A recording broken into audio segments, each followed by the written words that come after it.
पूस की रात। मुंशी प्रेमचंद।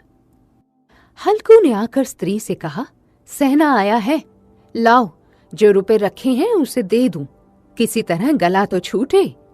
मुन्नी झाड़ू लगा रही थी, पीछे फिरकर बोली, 3 ही तो रुपए हैं, दे दोगे तो कंबल कहां से आवेगा? माघ पूस की रात हार में कैसे कटेगी? उससे कह दो फसल पर रुपए दे देंगे, अभी नहीं। हल्कू एक क्षण अनिश्चित दशा में खड़ा रहा। पूस सिर पर आ गया। कंबल के बिना हार में रात को वह किसी तरह सो नहीं सकता, मगर सहना मानेगा नहीं। घुड़कियां जमावेगा, गालियां देगा। भला से जाड़ों में मरेंगे, भला तो सिर से टल जाएगी।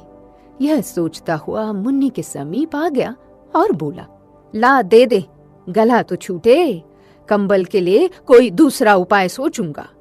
मुन्नी उसके पास से दूर हट गई और आंखें तरेरती हुई बोली, कर चुके दूसरा उपाय, जरा सुनो कौन सा उपाय करोगे? कोई खैरात दे देगा कंबल? हाँ, न जाने कितनी बाकी है जो किसी तरह चुकने में ही नहीं आती। हाँ, मैं कहती हूं तुम क्यों नहीं खेती छोड़ देते? मर मर कर काम करो, उपज हो तो बाकी दे दे। चलो, छुट्टी हुई। बाकी चुकाने के लिए ही तो हमारा जन्म हुआ है। पेट के लिए मजूरी करो, ऐसी खेती से बाज आए। मैं रुपए ना दूंगी। हल्कू उदास होकर बोला, तो क्या गाली खाऊं? मुन्नी ने तड़प कर कहा, गाली क्यों देगा? क्या उसका राज है? मगर यह कहने के साथ ही उसकी तनी हुई भौहें ढीली पड़ गईं।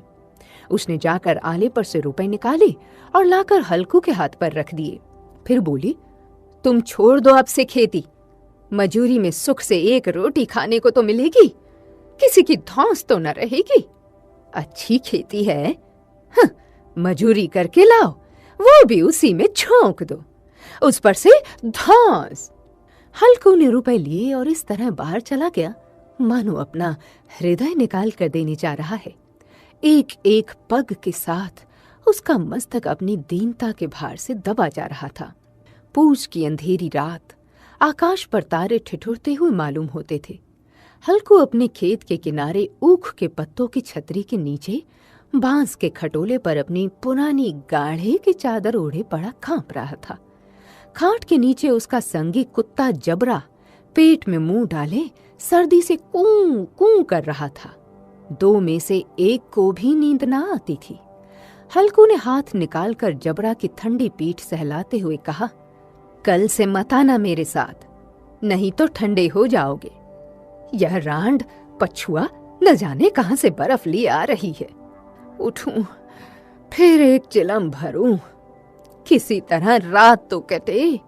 एक एक भाग्यवान ऐसे पड़े हैं जिनके पास जाड़ा जाए तो गर्मी से घबरा कर भागे। मोटे मोटे गद्दे, लिहाफ, कंबल, मजाल है जाड़े का गुजर हो जाए। तकदीर की खूबी है, मजूरी हम करें, मजा दूसरे लूटेंगे। हल्कू उठा और गड्ढे में से जरा सी आग निकालकर चिलम भरी। जबरा भी उठ बैठा। हल्कू ने चिलम पीते हुए कहा, पिएगा चिलम? जाड़ा तो क्या जाता है, हाँ, जरा मन बहल जाता है। सहसा जबरा ने किसी जानवर की आहट पाई। वो झटपट उठा और छतरी के बाहर आकर भौंकने लगा। हल्कू ने उसे कई बार चुमका कर बुलाया, पर वो उसके पास न आया। हार कर चारों तरफ दौड़ दौड़ कर भौंकता रहा। 1 घंटा और गुजर गया। हल्कू उठ बैठा और दोनों घुटनों को छाती से मिलाकर सिर को इसमें छिपा लिया। फिर भी ठंड कम न हुई। ऐसा जान पड़ता था सारा रक्त जम गया है। उसने झुककर आकाश की ओर देखा। अभी कितनी रात बाकी है।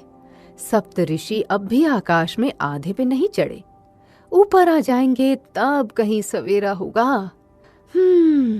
अभी पहर से ऊपर रात है।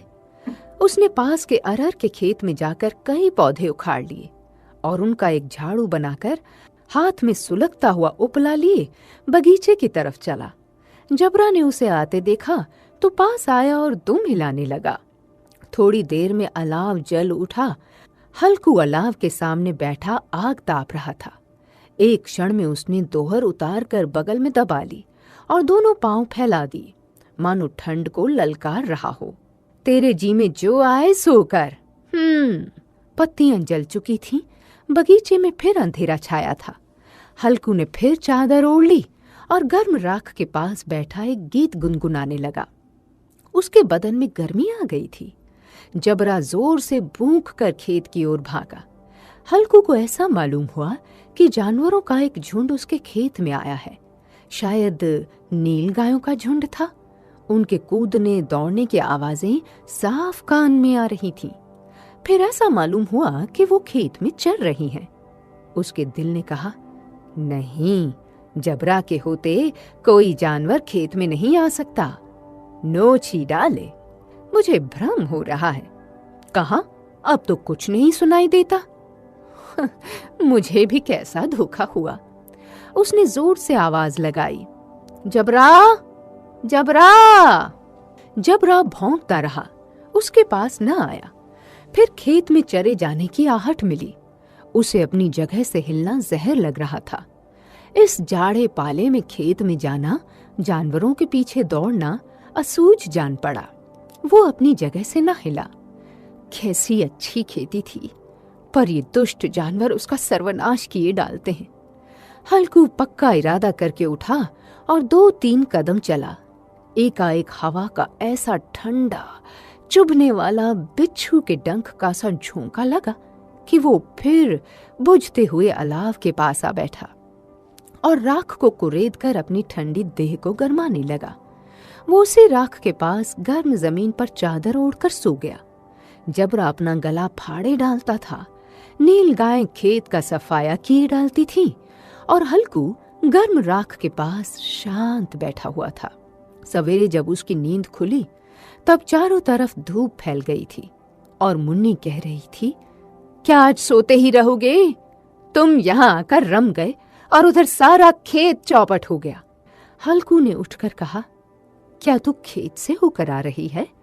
हाँ, सारे खेत का सत्यानाश हो गया। भला ऐसा भी कोई सोता है? तुम्हारे यहाँ मढ़ैया डालने से क्या हुआ? हल्कू ने बहाना किया, मैं मरते मरते बचा, तुझे अपने खेत की पड़ी है।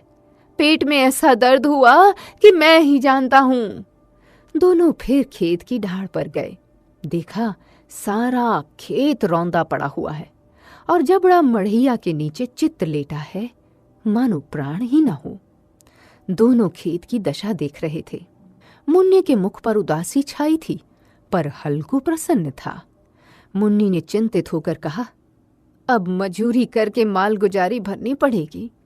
हल्कू ने प्रसन्न मुख से कहा, रात की ठंड में यहां सोना तो न पड़ेगा। दोस्तों, अगर आपको ये कहानी पसंद आई हो तो इसे लाइक और शेयर करना ना भूलें। ऐसी मजेदार कहानियां देखने और सुनने के लिए हमारे चैनल को सब्सक्राइब करना और साथ ही घंटी बजाना ना भूलना। धन्यवाद।